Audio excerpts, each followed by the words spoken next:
Oggi il problema primario per le piccole e medie imprese, tra le mille problematiche che hanno, è quello dell'energia.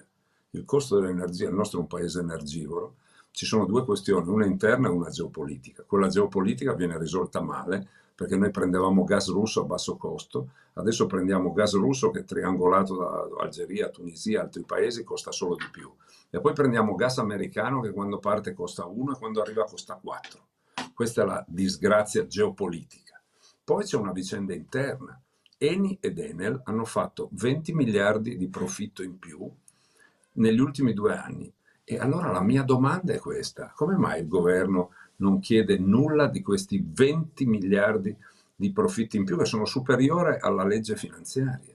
C'è un manifesto per l'energia che abbiamo siglato io e Paolo Agnelli. Abbiamo siglato un manifesto per l'energia, ne parleremo il 3 dicembre a Roma e presenteremo questo piano al governo, dove c'è anche la Lega. Appoggiateci. Noi chiediamo che l'Eni e l'Enel mandino fuori una parte dei loro profitti affinché la piccola e media impresa venga aiutata di più, e anche un po' le bollette dei consumatori. Si chiama Manifesto per l'energia, l'abbiamo messo in campo e certamente se avremo e avrò più forza nel Veneto, avrò e avremo più forza anche in questo manifesto per l'energia.